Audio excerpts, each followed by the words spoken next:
Good evening, everybody, and a very warm welcome to this evening's CF live event on cystic fibrosis diabetes.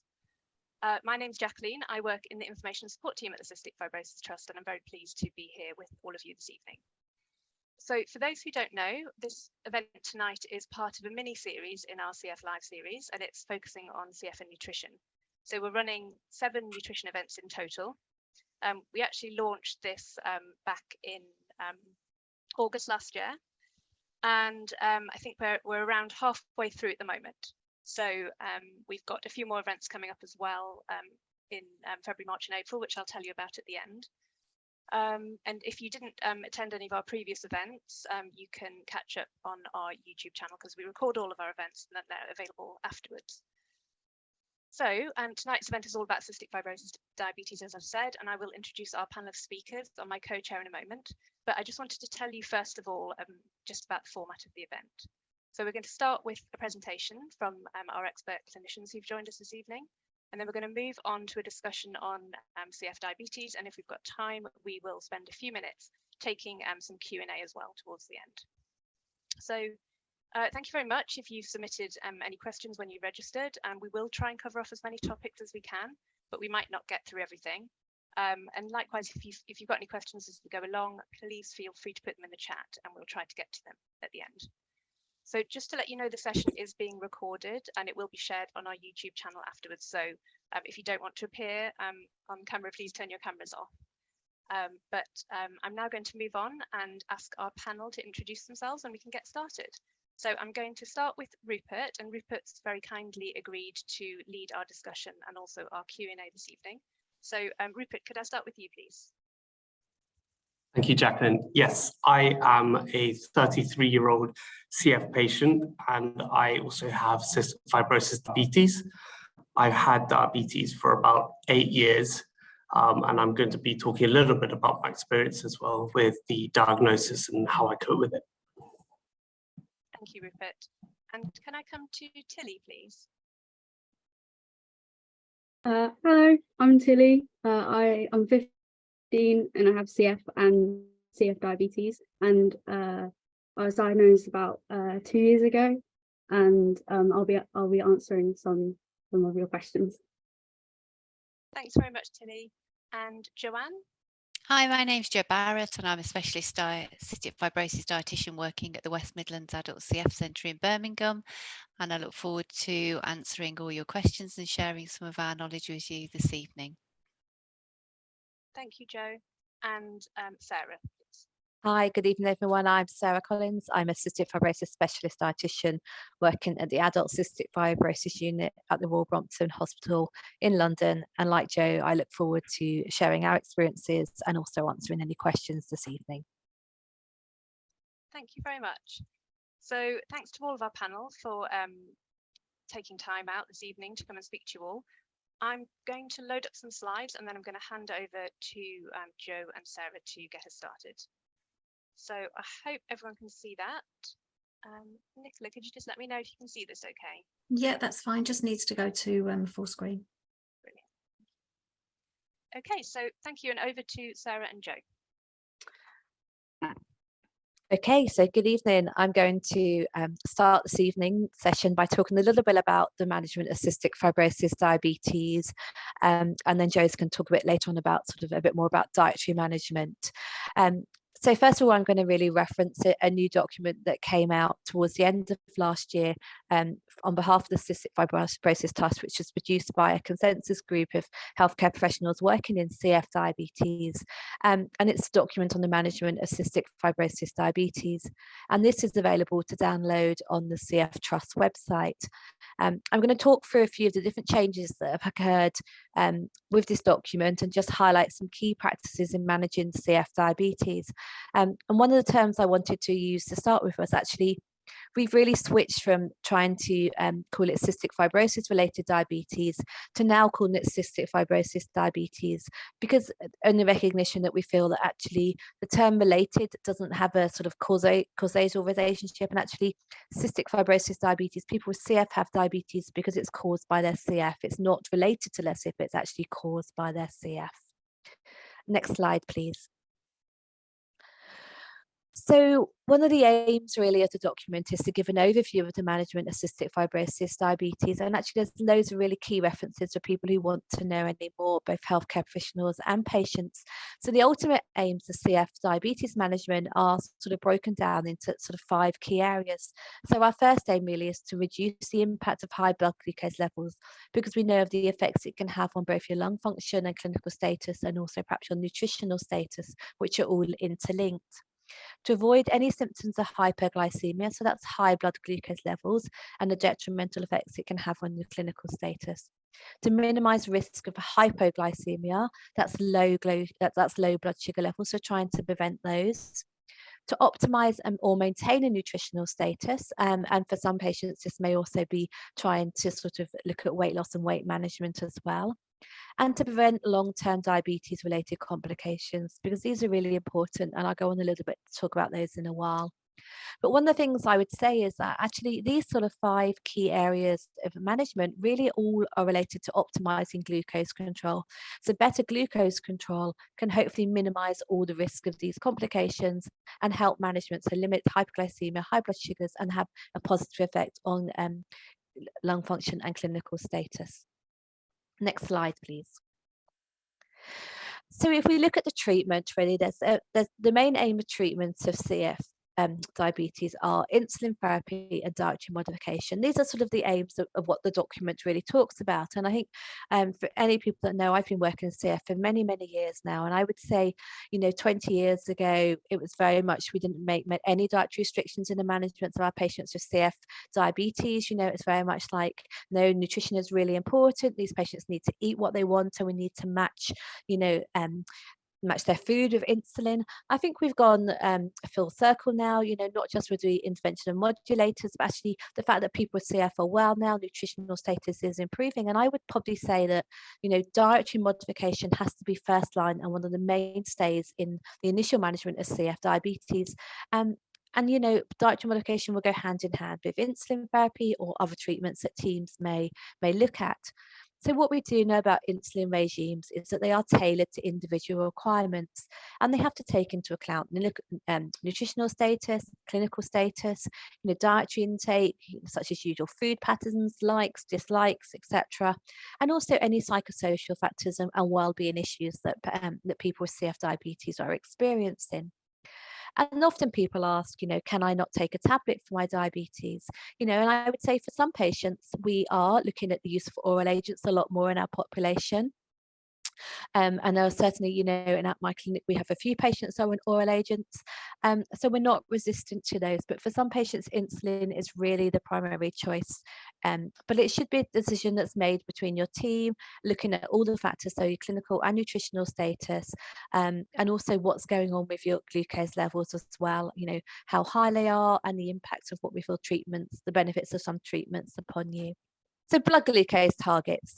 So monitoring glucose levels is a really, really important and one of the fundamental parts of managing diabetes. And that could be performing capillary blood glucose levels, say with finger prick tests. It could be some form of continuous glucose monitoring, such as Freestyle Libras, Dexcom, etc., whatever people prefer to use. So the aim of blood glucose targets and blood glucose monitoring is to maintain blood glucose levels within the most normal range possible to try and keep your HbA1c, so that's your long-term sugar reading, which is normally reflective over the past sort of 8 to 12 weeks. But also what you want to do is you don't want to run your glucose levels so tight that you have problematic hypoglycemia, so frequent unpredicted low glucose levels. So it's really about getting a fine balance. But in CF diabetes, there isn't really any defined targets out there to help guide us really. But we do know that tighter diabetes control has been shown to correlate with reduced pulmonary exacerbations and decreased mortality risk. So we know it is important to keep your glycemic targets within range. Next bit, please, Jackie. There we go. Oh, that's it. So these blood glucose come from NICE, which have sort of standards for managing type 1 and type 2 diabetes. So their targets recommend that your blood glucose levels should be about 5 to 7 on waking, 4 to 7 before your meals, and less than 9 2 hours after meals. Now, for some people, we realise that those numbers may be horrifying, they may be really strict, and it is about working with your individual teams. So you're not going to suddenly go from having perhaps really very high sugars to being bang on target. It's a very slow, gradual process, looking at trying to get these blood glucose targets as tight as possible. And we're aiming for an HbA1c of around 6.5% in most people, but again, it will depend on clinical and nutritional status as well. Next slide, please. So the management of CF diabetes talks a little bit about modular therapy, but it is still relatively new, and we don't know at the moment if there's any improvements in diabetes management for those people on modulators. Now, in our clinics, we all know that we've got people that have changed their insulin dosing since they've been on modulators, with some taking less, but some taking more. And we don't know if that's because actually dietary habits have also changed. People have got less inflammation and infections in their lungs. And also lots of people are exercising more because they feel well. So those factors can also, affect sort of diabetes management as well. It is possible that when you use CFTR modulator therapy such as Kaftrio, ivacaftor, etc., early enough, that maybe it might prevent the development of diabetes, but we don't know that yet because these medications have not been around for long enough. And it's looking at starting them in infancy really before any pancreatic damage is caused, because diabetes in CF is caused by damage to the pancreas due to fibrosis and scar tissue, and what it does is it reduces the amount of insulin that people produce in their pancreas. So we don't know at the moment the long-term effects of CFTR modulator therapies and their impact on people with CF diabetes. Next slide, please. So one of the important parts of the document, it really talks about the CF diabetes annual review, and that it's really important that we screen for complications. Now, centres do differ in how they offer a CF diabetes annual review, with some offering it as part of their routine CF annual reviews.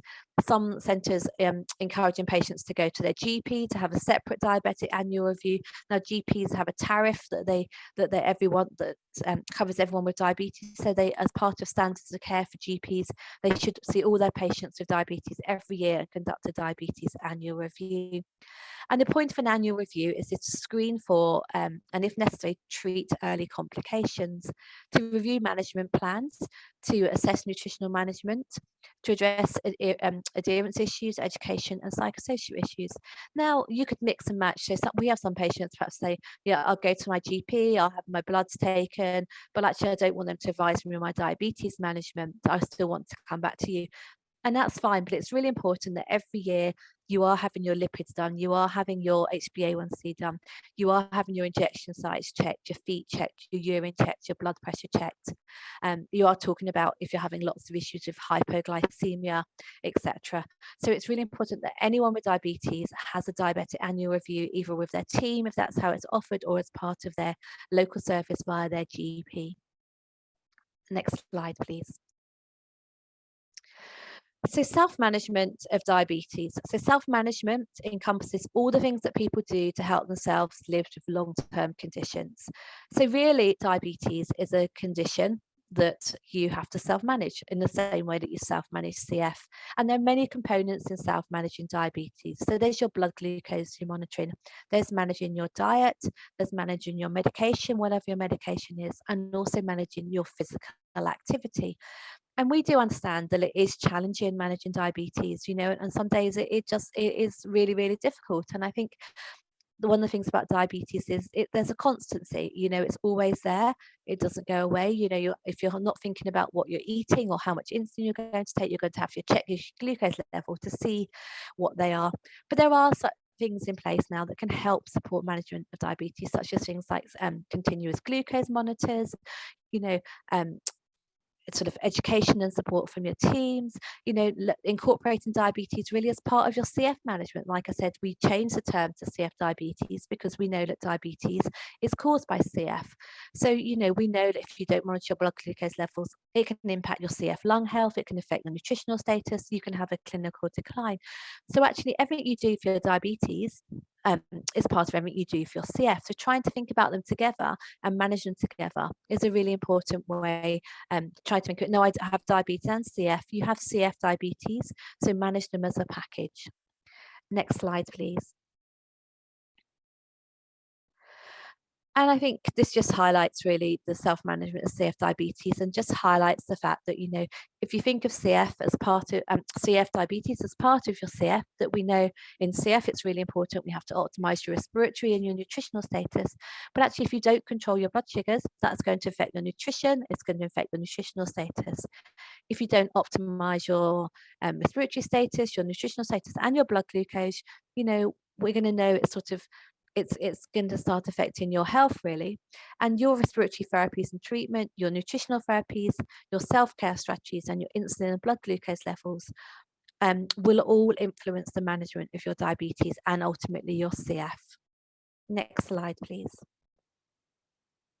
Okay.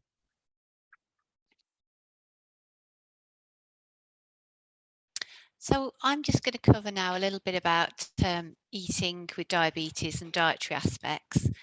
So eating well and having a healthy weight, a healthy diet, should I say, is an important part of managing your diabetes and your cystic fibrosis. And it's particularly important when you have CF diabetes, as eating regularly and having a variety of foods every day in the right amounts will enable you to manage stable blood glucose levels and achieve a healthy weight. And the Eat Well plate here illustrates all the main food groups, the calorie recommendation proportions illustrated are for those in the general population, and they're not specific to CF. However, more people living with CF, especially those on modulators, are now finding they can achieve a healthy weight on a diet more similar to that recommended for people who do not have cystic fibrosis. So carbohydrate foods, these are highlighted in yellow, in the yellow background here. These are the main foods in our diet that influence our blood glucose levels. And there are starchy sources of carbohydrates such as bread, potatoes, rice, pasta. And also these can be a good source of things like fiber, iron and B vitamins. Sugary foods are also sources of carbohydrates, which includes sugar we add to our foods and drinks, but it can also include snacks such as cakes, biscuits, chocolates, and drinks such as fruit juices or fizzy drinks. And these often do not provide any additional nutrients. So starchy and sugary foods influence our blood glucose levels differently, and I'll come to that in a later slide.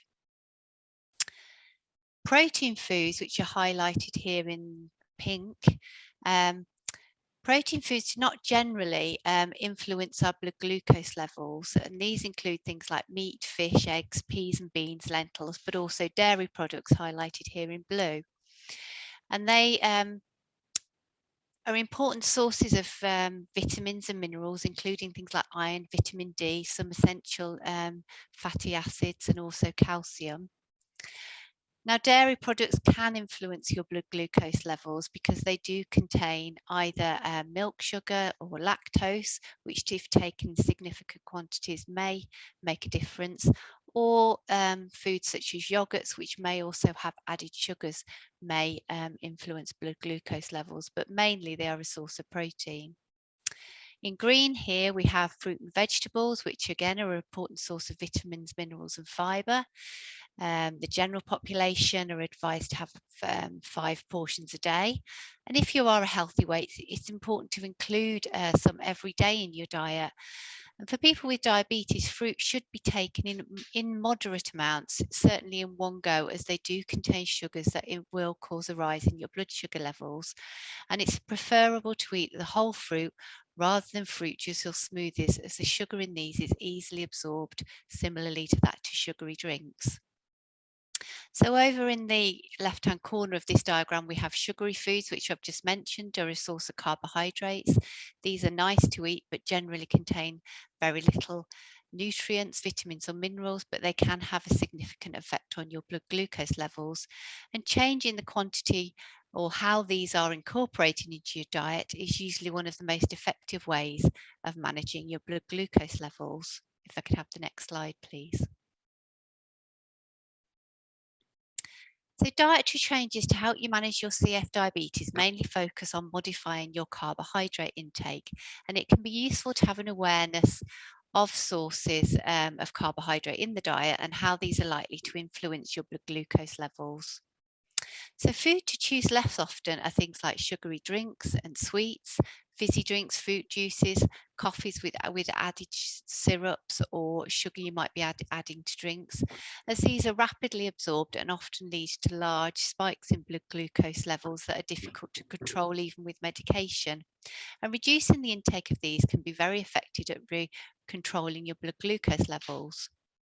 Foods to choose more often are low sugar drinks, which will have much more hydrating effect without the sugar and are generally better for your teeth. So whether that be water or drinks that are sweetened with artificial sweeteners. And savoury foods, although they usually contain some carbohydrate, which will have an influence on your blood glucose level, depending on how much you take, they won't cause any quick rises in your blood sugar levels. And certainly snack foods that are lower in carbohydrate or low or have no carbohydrates, such as low sugar yogurts or nuts, can have a minimal effect on blood glucose levels and make useful snacks. Whole grains such as whole wheat pasta, rice, bread, we know also can slow down how quickly the absorption of the carbohydrate from your diet, and that can help stabilize your blood glucose levels. But ultimately, the amount of the portion size of the carbohydrate you eat, and also what we call the glycemic index of that food, how quickly it's absorbed, will influence your blood glucose level. And having some awareness of these will help you to manage your diabetes. Next slide, please. So as I'd mentioned, the amount or the portion size of carbohydrate you eat has an effect on your blood glucose levels. And this graphic demonstrates the effect the portion size of a food has on blood glucose levels. So for example, if you eat one slice of bread, it's not going to cause such a high rise in your blood sugar level as having, for example, 2 slices of bread.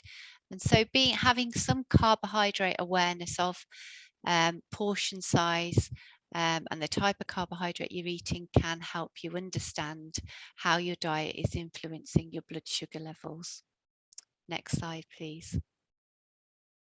Similarly, the type of carbohydrate you eat will also influence how your blood glucose levels increase, and different carbohydrates are digested and absorbed at different rates, and this affects how quickly and how high the blood glucose levels respond, and ultimately how long they last in your bloodstream.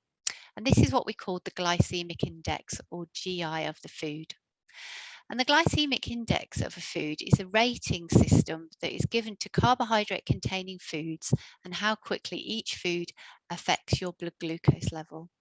So high glycemic index foods cause a faster rise in your blood glucose level, and examples of those types of foods would be things like cakes, sweets, white bread, cornflakes, sugary drinks.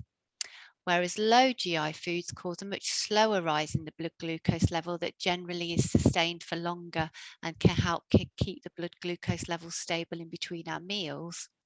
And examples of these foods might be things like granary bread, sweet potatoes, basmati rice, whole grains. So some knowledge of this can really help you to manage your blood glucose levels, but because ultimately mostly we eat mixed meals, and the addition of protein and fat from other foods can also affect and actually reduce the glycemic index of a meal. So that's just some of the dietary aspects of how you can manage your diabetes. I'm now going to hand over back to Rupert, who's going to chair the questions for today's session. Thank you. Thank you to Joe and Sarah for those really informative presentations.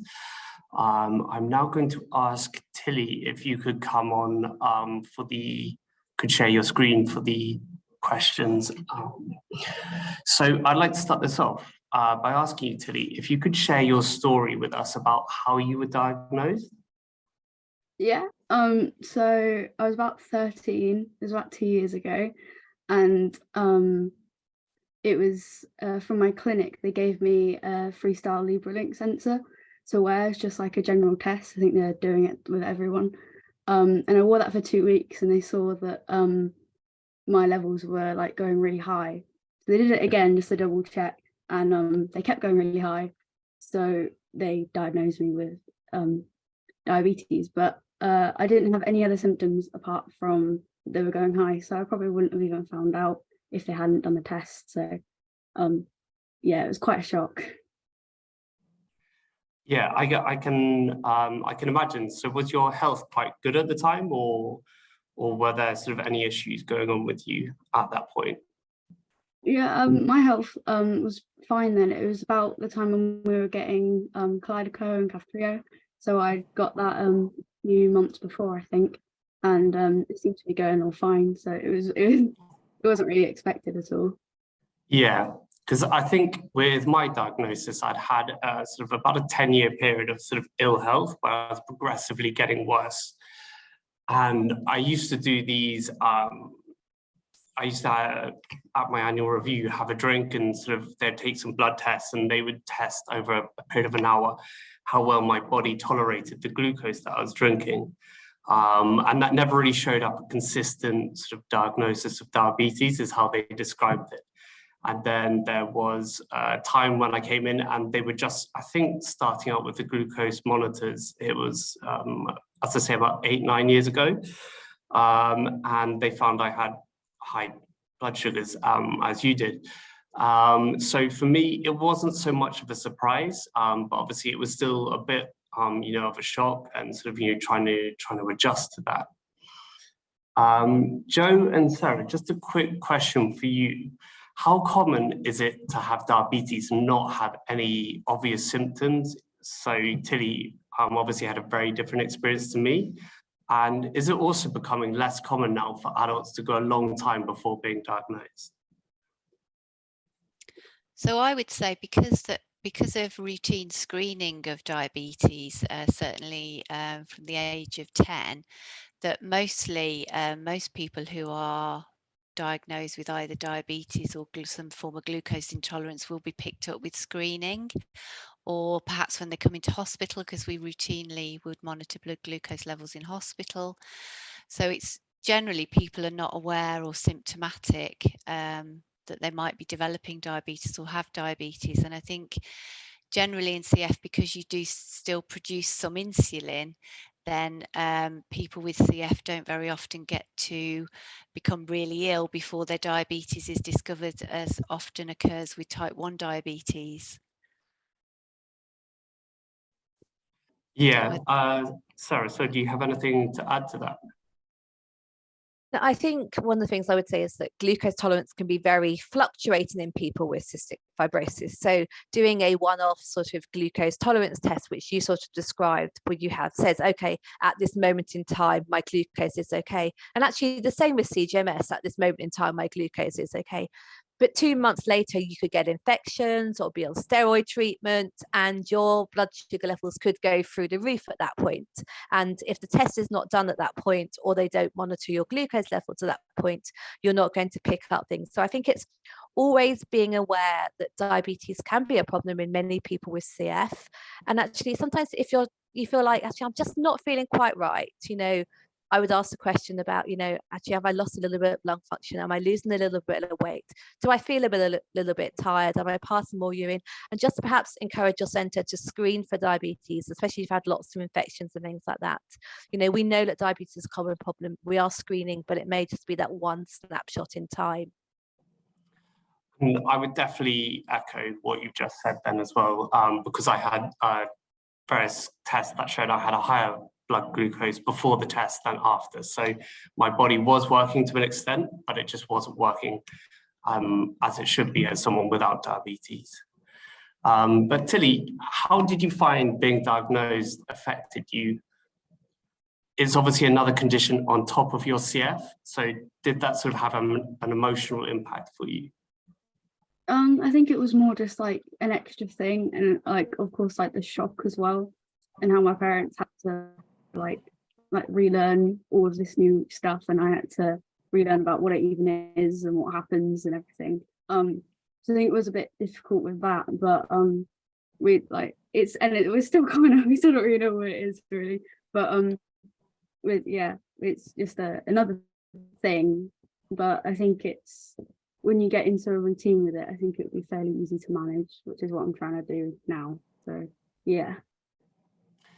Yeah, I did find myself, I had a sort of similar attitude. It was just another thing to manage, but I was also, I think on an emotional level, I was quite angry that I was having to deal with yet another condition. You know, we have cystic fibrosis, which has so many elements anyway. So to have, you know, diabetes on top of that was frustrating, but it also gave me a level to connect with non-CF patients as well. So I've got a few friends who are type 1 diabetics. And so to have that kind of common interest might sound a bit weird, but I did find that sort of quite comforting at the time. Question for Sarah and Joe. What support and advice can you offer for people who may be having difficulty adjusting to a diagnosis of diabetes or management of another condition on top of their CF? Don't mind starting that, Joe. I think I would say to people, they are not alone. They are not to think that they are the only person that struggles with managing diabetes, because it is really common. And I would really encourage them to try and talk to their team, talk to their friends, talk to their families, to try and get some support to help them. I think people often feel that actually they can't tell people that they can't manage it or they're really struggling with it, but we do hear it a lot. I often find that lots of people actually say to me, you know, my diabetes is one of the most difficult things for me to manage, you know, especially now that I'm feeling perhaps well from a point of view. But I think definitely I would say they're not alone. You know, most teams have psychologists to help with, or actually just talking to, you know, perhaps a nurse that works in their diabetes service, or the dietitian, or a doctor in clinic. And perhaps sometimes it's just taking a step back. It's looking at, actually, this is all overwhelming at the moment, but what one thing can I do to try and make the situation better at the moment, and then gradually reintroduce things so that you're not trying to do everything at once, and you can build up your confidence and ability to manage your diabetes again. And I would say manage it as part of your CF. Don't think of it as another treatment, because I would say manage these conditions together so that you don't feel you've got two different things. That's really good advice. Joe, do you have anything you would like to add to that? Or? I don't think so. I think we understand, I think, that patients find this a difficult diagnosis, and that a lot of patients will say to us, I know my cystic fibrosis, but diabetes just seems to throw a spanner in the works. And I think Absolutely. Just to reiterate what Sarah said, that, you know, go back to your teams, and even if at a later date you've decided that you now want to try and address it a bit more, you know, go back and speak to your teams, and, you know, they're more than happy to start again with any information they've given you before. You know, maybe now you feel more ready to take it on board, and they're there to help you. And we understand, we don't expect you to make a myriad of changes to your lifestyle and take on loads of different treatments overnight. It's just taking small steps at a time. Yeah, absolutely. And we become experts in CF as patients. So having diabetes, I think that's one of the things that we find difficult, is we don't have that knowledge, that background knowledge. So I think for anybody it's difficult, but for CF patients, when we're so used to dealing with you know, troubles on a daily basis, I think it does, as you say, throw a spanner in the works.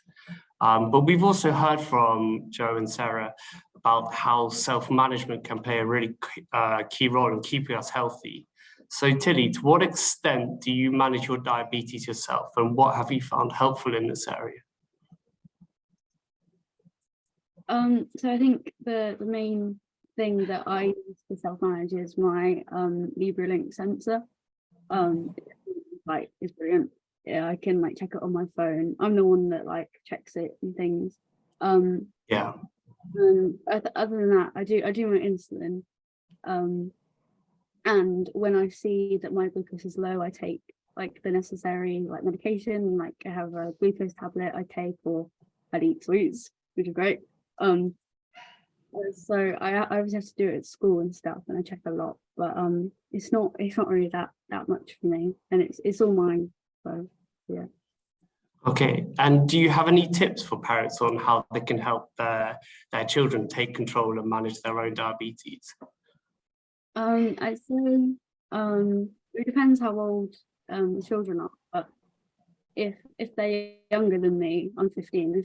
If they're younger than me, definitely like help with the management a little bit more, especially with learning about it. Like you could learn about CF diabetes like together, and you could like maybe help them ask questions about it in clinic and things. But if they're my age or older, I think it'd be just like reminding to scan yourself or put your insulin or something like that. But I think as you get older, you obviously get a bit more better at remembering and managing to actually do it. So I think, you know, if you have like an older teenager, then I think it will be okay.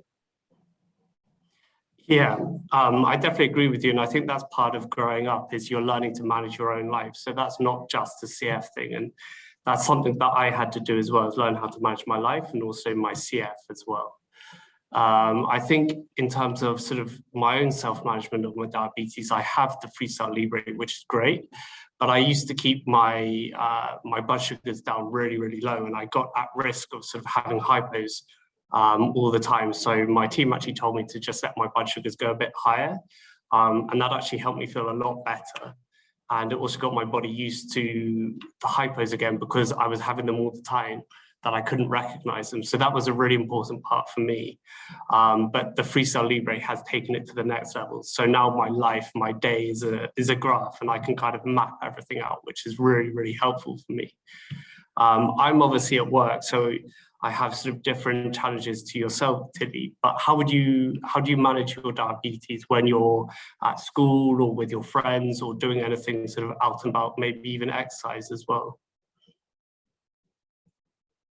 So at school, usually I scan a lot, just because it's like becoming a bit more of a routine for me. So I'd like scan when I get in from school, and when I like I plan it out through the day, like go at break I scan, at lunch I scan, that kind of thing. With insulin, I don't exactly have that much to eat for lunch, but I can kind of, like you said, like map out your day using the sensor. So I know that if I have like loads and loads to eat at lunch, then I will do my insulin, but usually I actually don't. And with my friends and things, that's all easy. Like they know about it, and I can just quietly under the table do my insulin in my leg. Or I usually keep checking a lot when I'm with my friends. I think I check more with my friends than I do if I'm at home, actually, just because it's like it's usually at the back of your head, kind of like digging at you, making you worry a bit. So I just like to like make that go away. So I'd scan a lot, but again, like school and out with your friends, exercise, it's quite easy just to, you know, stop the kind of anxiety that kind of is at the back of your head just by scanning or something. Exactly, and I have exactly the same issue as well. So if I'm sort of out and about, whether I'm working or whether I'm exercising, I always have that kind of conscious, that's almost subconscious, I would say, feeling, what are my blood sugars doing? So having the Freestyle Libre app on my phone with me all the time, which we do anyway, so that's easy enough, is really, really good to have. And I know that my blood sugars spike in the morning, so that's when I need to be most careful with keeping my blood sugars sort of, you know, not allowing them to go too high. And then during lunch, I don't really take much insulin. And then in the evening again, I can sort of have highs as well. So it's about sort of making sure that you eat consistently throughout the day, and also planning for what you're going to be doing ahead. That's what I find really helps me as well. But obviously we can also make mistakes. So I think people shouldn't be too hard on themselves if they do have hypos or they do go too high. Bring Joe and Sarah back in. Do you have any other suggestions on how to minimize the impact of cystic fibrosis diabetes, or at least successfully incorporate its management into existing routines?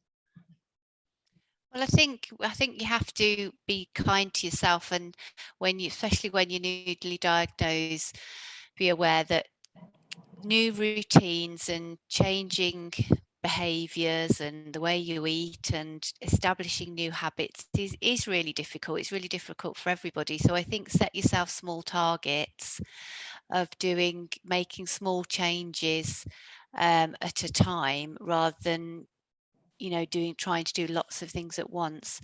I think one of the things that does worry people a lot is certainly having low blood sugar levels. And I think that is, you know, trying to keep your blood sugar levels stable by being aware of what they are and eating regularly is one of the things you can really do to help self-manage your diabetes. You might not always know what to do with what your blood sugar level results are, but at least if you've got that information, you can also go to your teams and ask for help.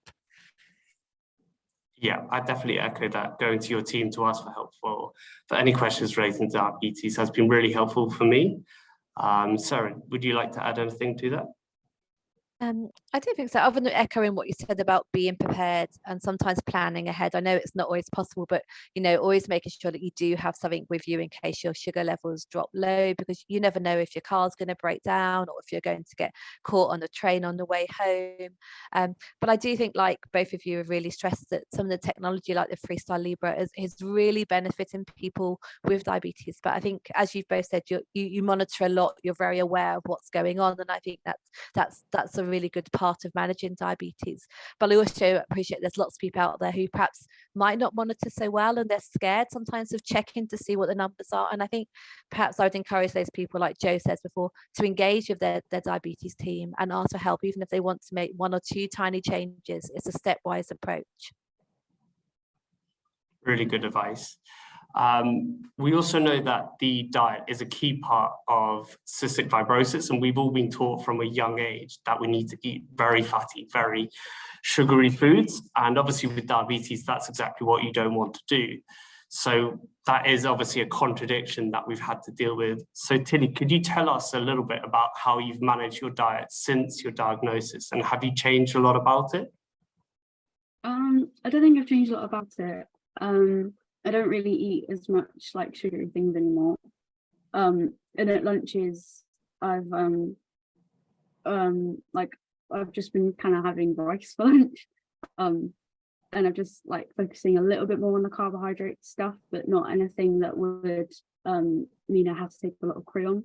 So it's kind of finding like the right food that would like not make your blood sugar go too high, but like not too low and things like that.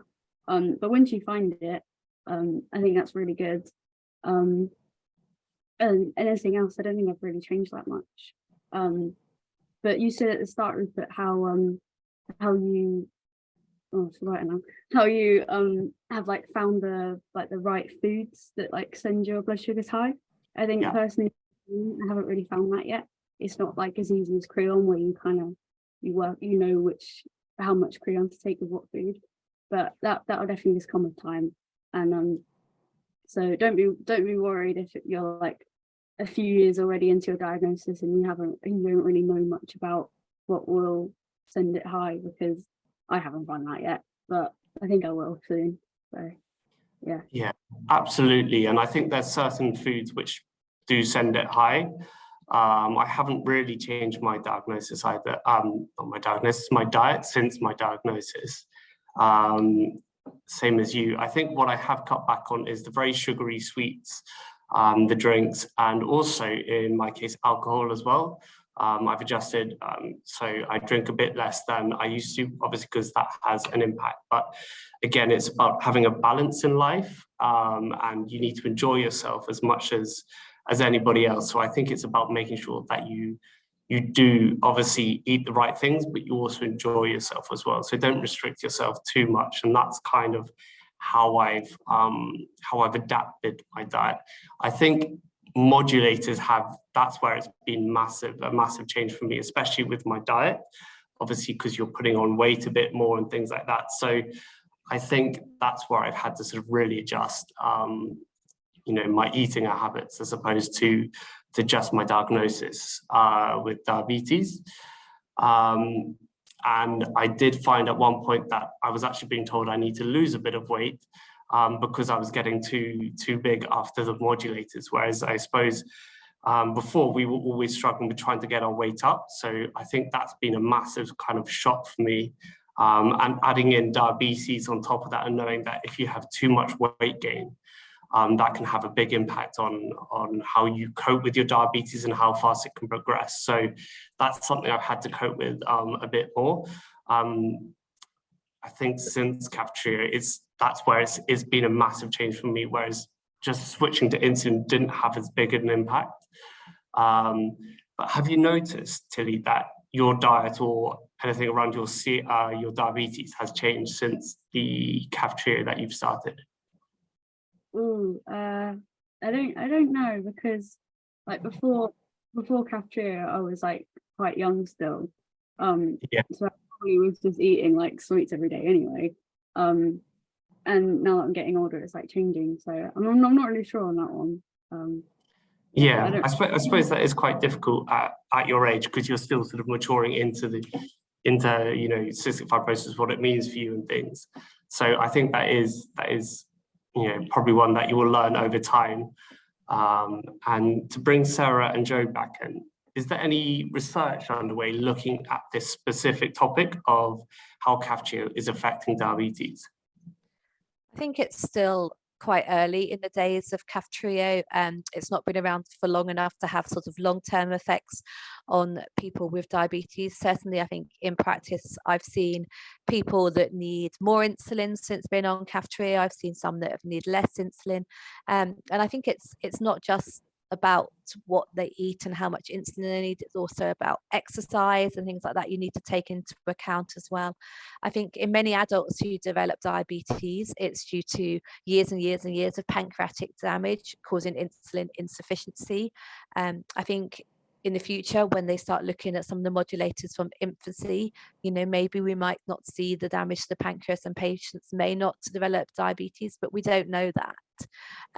I think you've hit the nail on the head about diet, and a healthy diet is really what's recommended for people with CF now. And those changes were in place, started to come in place even before modulators, really, because the population was well. And I certainly know colleagues working in paediatrics for the last 10 years or more have been encouraging healthy high-energy diets as part of normal CF sort of childhood eating, really.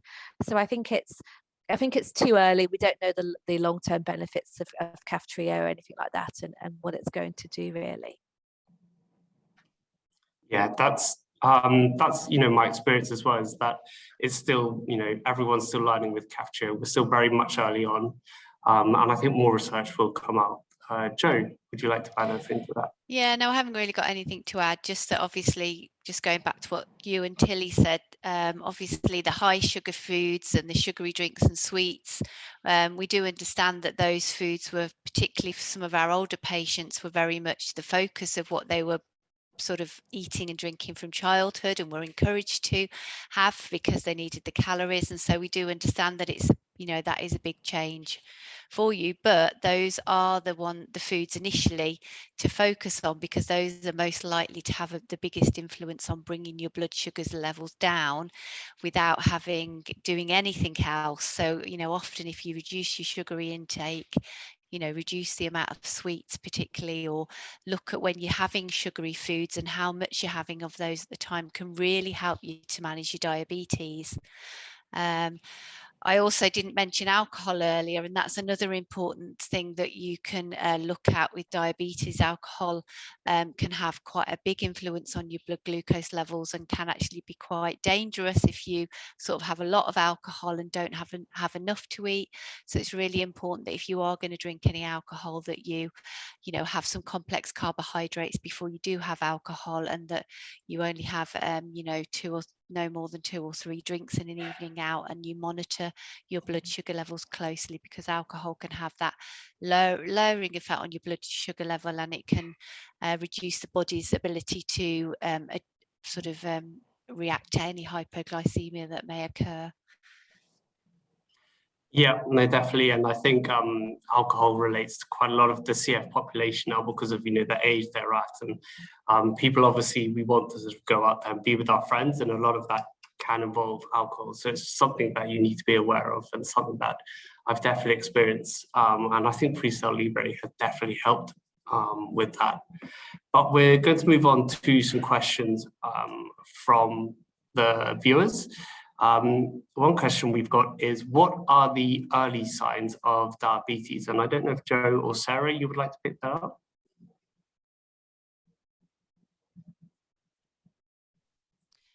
So I think generally, as we've mentioned, many people with cystic fibrosis might actually not be aware they have diabetes or are starting to develop diabetes, and it can usually, some of the commonest symptoms I think is things like just feeling a bit tired, not feeling quite well, maybe feeling thirsty, or needing to do a wee during the night.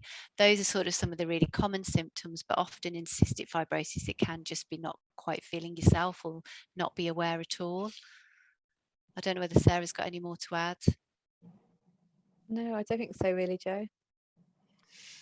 I would add from my own experience, I think being tired quite a lot and in strange circumstances as well. I used to fall asleep in classrooms a little bit, which, people, they understood I had cystic fibrosis, but at the time I didn't realize I had diabetes. And it would often be in the early afternoon, so, after having had a lunch. And I, looking back, I can sort of say that now, but at the time I didn't realize what it was. And it was just getting tired throughout the day at sort of random times, which you wouldn't normally expect. But moving on to our next question. It's from a parent of a child who has CF and they're under 10 years old. What can they do to help prevent the development of diabetes as they grow up? Yeah, I'm happy to answer that. I think it's really difficult. I think sometimes people will say, I think that what they eat causes their diabetes, and that's not true. I think, especially some of the adults who, like Joe has said before, had diets that are very high in sugar and things like that. So people with CF get diabetes because their pancreas is being destroyed and they don't produce so much insulin. So I think we would advocate, if someone's of a good nutritional status, a healthy, balanced diet, sweets and things, etc., as treats occasionally, like you said, Rupert, it's important to enjoy food and have a good quality of diet and, enjoy that aspect of your life. I think as a child under 10, they wouldn't be screened regularly for diabetes. So I would always say to someone who's got a child that young, if your child isn't right, if they're having, say, for example, more infections, or they became unwell, or they were struggling to gain weight, then it's worth speaking to your team about, could my child have diabetes? Is there any screening that needs to be done? And in pediatrics, the children's weight and height is monitored very often, so they will notice any deviations off that. But I think I would just advocate, a healthy diet and enjoy food as well. It's always important to enjoy food and not create anxiety around it, which I think is a really good thing, especially in CF, because, in the past I've had to really force myself to eat to keep my weight up. Obviously, that's not the case now, but I think a lot of people can think it sort of affects their diabetes, like you say. Joe, would you like to add anything to that, or should we move on? No, I don't think so. Okay. Another question we have is, with obviously diabetes, and you can get hypos quite quickly, there can be a lot of anxiety about that. So how would you sort of recommend from a clinical point of view that people manage that anxiety? Joe, would you like to answer this one? Well, I think it's really important to talk to your teams about that. And obviously lots of teams do have access to psychological therapy or psychologists so that they can talk to you about this new diagnosis. And I think it's very common that when people do have a diagnosis of diabetes, first of all, they feel it's quite difficult to take that information on board, and they feel quite anxious about what that will bring. And then I think people can also have experiences with diabetes that make them feel anxious, such as experiences of low blood glucose levels, or and not feeling they are able to manage their blood glucose levels correctly. I think even people on freestyle lever actually find that it is really good and it gives them lots of information, but it can sometimes give you a bit too much information, and some patients have felt sort of anxious about having it and sort of have ended up scanning too much, and that's actually caused them anxiety. So I think, you know, we know it happens, and I think it's important that you know, pick up the phone to your team or talk to somebody in your team that you feel comfortable talking to raise it in clinic, so that they can point you in the right direction of people who can help you with managing your anxiety around diabetes. Yeah, no, thanks for that, Dre. That's really good advice. And Tilly, do you have anything you'd like to add about sort of how you cope with maybe anxiety around having some hypos?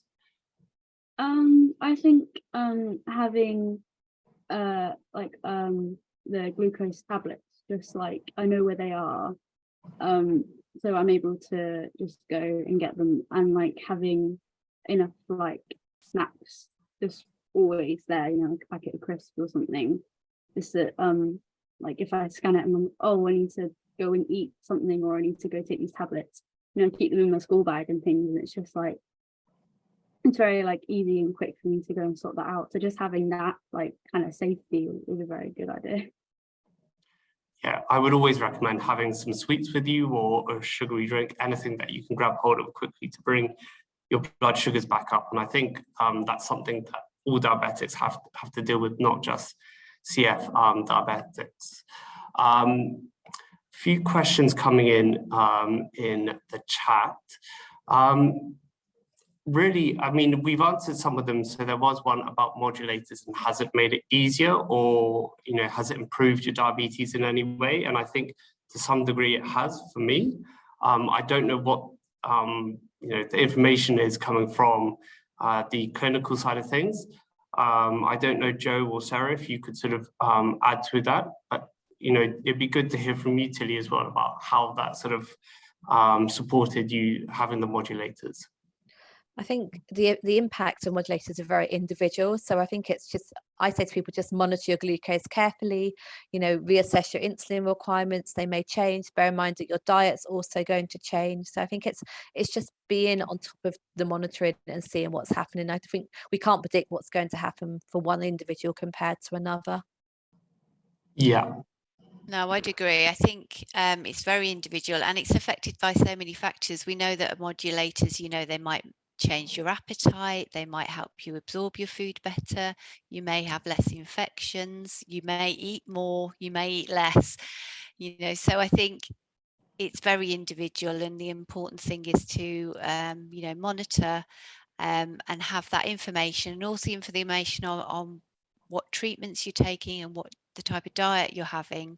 Or your team will need all that information to help make some decisions on how best to either adjust the treatments you're on, or help you to manage it on modulators. Yeah, fantastic. And I think we've got time for one more question, and there's one in the comments section about the hormonal cycle in women. And are there any resources in the CF sort of world, in the CF research, about CF diabetes and how that's impacted the hormonal cycle in women? I think it's very individual. You know, some women are affected, some women aren't. I think having technology like the Freestyle Libre has enabled women to particularly track their glucose levels better for different parts of their cycle.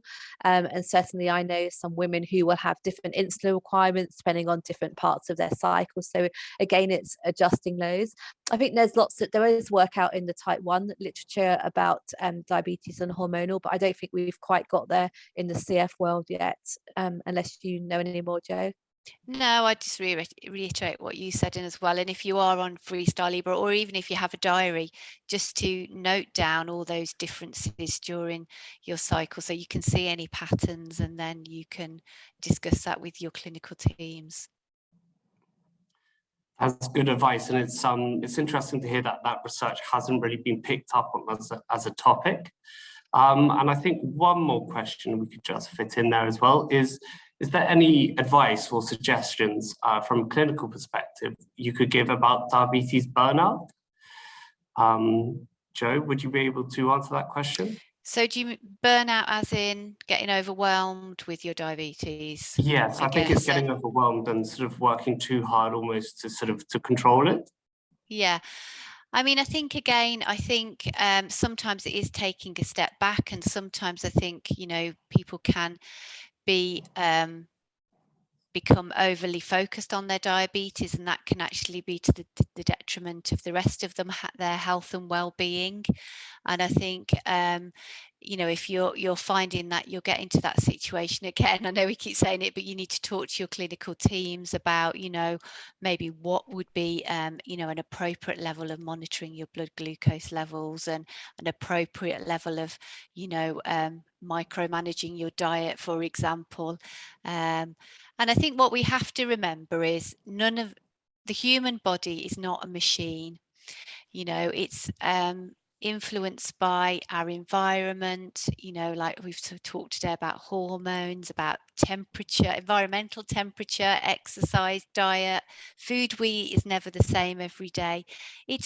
And diabetes is always going to be unpredictable, as is the human body. And I think it's important to bear in mind that you cannot control for everything. And I think you can be really good at managing your diabetes, but it will always throw you a curveball, and it's important to, you know, that is actually normal and a normal part of having a condition like this. And you know, if things rang like clockwork every day, we wouldn't be humans.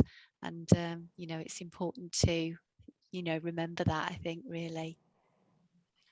Definitely, I definitely echo that as well, that it can happen, but obviously just be kind to yourself, because, you know, we cannot just keep on a robotic schedule to keep all our treatments going. We have a lot on in our lives without CF. So with CF as well, it's very, very difficult, but it's something that we've all become experts on, and we're all learning to manage, but there's also ways that we can sort of make it easier on ourselves. And I think that's just finding the sweet spot. Sarah, would you like to add anything to that, or shall we wrap that up? I think just to agree with what Jo says, you know, don't be afraid to speak to your teams. And actually, if you just have a bad day, just, you know, go forward. Don't keep going back and dwelling on it, you know. I think it sets small, realistic targets for yourself. But like Jo said, speak to your team. They're there to support you. However, you know, however you feel, they are going to support you. Fantastic. And Tilly, would you like to add anything to that? No, I think what everyone has said, I feel the same way as well. Fantastic. Well, thank you very much for joining us. And Sarah, Jo, and Tilly, thank you very much for being on the panel tonight. We are a little bit over time, but not too much. So thank you all for joining. I'm going to hand back to Jacqueline now. Thank you very much, Rupert. I'd just like to say a huge thank you to all of our panel. I can see from the comments in the chat that people watching have found it really useful. I'd like to say thank you in particular to Tilly and to Rupert for sharing their experiences so openly. I'm sure that people have found that valuable. And Rupert, a huge thank you for chairing the Q&A so brilliantly. And to Sarah and Jo, thank you very much, both for coming along this evening and sharing your expertise, and also for all the time that you've put into preparing this evening. I know we've had a few questions in the chat that we haven't been able to get to. I think we could probably go on another hour, but I'm just conscious of everyone's time. But we will be updating our diabetes resources, so the ones on our website, our fact sheets and other information. So we'll make a note of all of the comments and questions that we've received tonight, and we'll try and address some of those when we come to update those resources. And I've also put a link into the chat into the document that was mentioned earlier, which was our updated clinical guidelines.